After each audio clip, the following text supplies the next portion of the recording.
श्री गणेशाय नमः।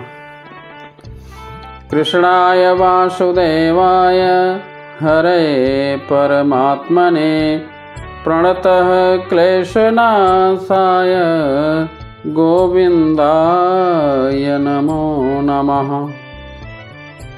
श्री परमात्मने नमः।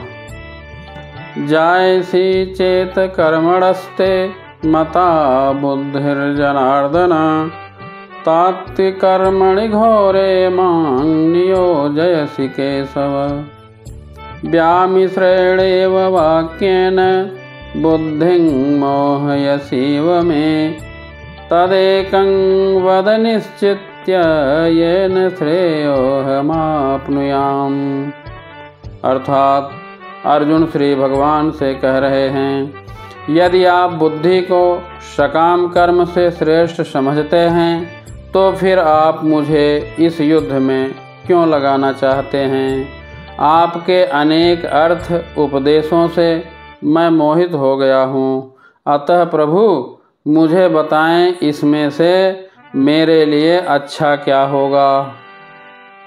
मनुष्य के अंतःकरण में एक कमजोरी रहती है, वो यह कि प्रश्न करके उत्तर के रूप में वक्ता से अपनी बात अवश्य सिद्धांत का ही समर्थन चाहता है।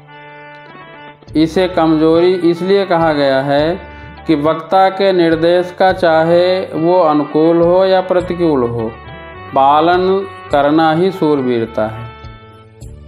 शेष सब कमजोरी ही कही जाएगी। इस कमजोरी के कारण ही मनुष्य को प्रतिकूलता सहने में कठिनाई का अनुभव होता है।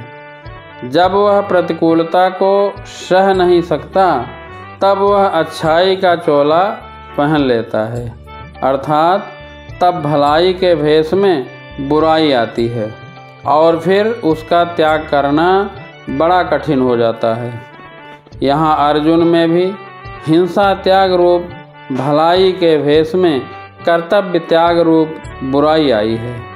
अतः वे कर्तव्य कर्म से ज्ञान से श्रेष्ठ मान रहे हैं। इसीलिए वो यहाँ प्रश्न करते हैं कि यदि आप कर्म को ज्ञान से श्रेष्ठ मानते हैं तो फिर मुझे युद्ध के घोर कर्म में क्यों लगाते हैं। जय श्री कृष्ण।